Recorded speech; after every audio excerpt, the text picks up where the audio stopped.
Chapter 8. The wee widow mouse makes herself known, as far as she is able, and after that, Chanticleer finds the treasure. Chanticleer looked away from the mouse and expected her to wander on to wherever she was going. She didn't. She stood still and looked at him. Chanticleer peered off at the iron-gray sky for a while. Then he poked around at the edges of his mud pile and slithered his backside around in order to make a better seat. When this was done, he glanced over at the mouse, then quickly glanced away. She was still there, gazing at him, gazing directly into his eyes. Chanticleer whistled a tune outside of his beak. It was beginning to dawn on him that he was uncomfortable under this woman's gaze. In fact, it was downright embarrassing to be squatting on a heap of mud in the smack middle of a wide and empty field in the middle of the rain, and have this small, watchful audience while he did it. Chanticleer got up, turned a half circle so that his tail was aimed at the mouse, and plunged himself down again. He counted to 157. She was gone, now. She went home. Good. But he hadn't heard her go away. But of course she was gone. Who would stand around in the rain for no reason other than to stare at a rooster? She had crept away, too polite to say anything to a royal bird, and that's why he hadn't heard her leave. But it didn't feel as if she were gone away. In fact, Chanticleer snapped his head around so that he was looking straight over his back. She was still there, gazing at him. "Did you hear what I said?" said the rooster over his back.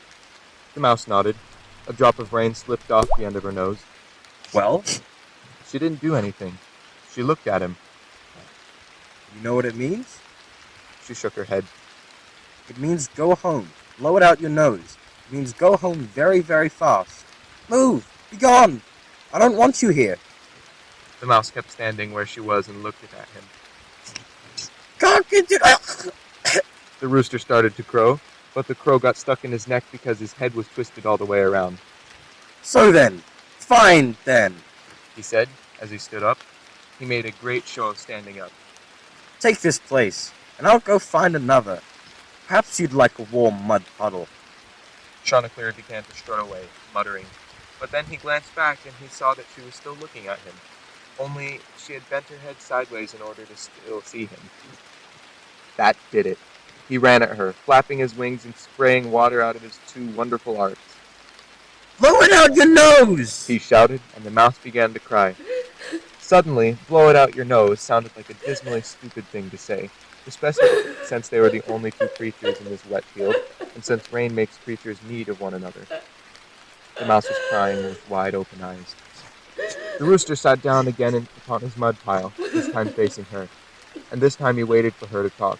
But he didn't look into her eyes, because she had never once taken her eyes off him, and he was ashamed. Her tears flowed sadly through water already on her face. Then when she was done crying, she said quietly, "My children." And then she stopped. Chanticleer didn't interrupt even her silence now. He waited. She was so much soaked that at a distance she had seemed to him another piece of mud dropped on the field. She was remarkably thin, since her fur was pasted to her sides, and little and tired. Her bones were so small they should have melted in all this rain. "My children are in the river," she said. "The river?" Chanticleer breathed. "You came all the way from the river?" The river was 7 miles south. She nodded. "My husband is dead," she said quietly. "But your children, they are alive?"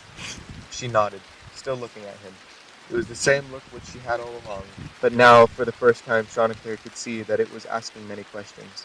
"But widow, you said they were in the river," Chanticleer said, himself speaking quietly now. "The river moves very fast."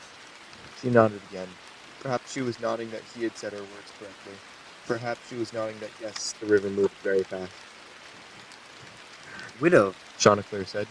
"are your children all right? She shook her head. Are they in danger?" She nodded, looking at him. "The river moves very fast." She whispered. Her voice made of words her plain statement, but her eyes said, "Why should the river move so fast?" "Then they need help." Chanticleer asked. "They're on branches." She whispered so softly that he barely heard her, but she was looking at him clearly as before. "Came down river on branches. I tied them to branches." How did you get off, Widow? How did you come here? Can you swim? I need to know these things. Chanticleer felt that he had to hurry up. He had to get as many answers as possible before her voice died away altogether. And thus ends the recording because we're a little over 5 minutes. Everybody say hi. Hi. Me too. We miss you, Josh. Me too.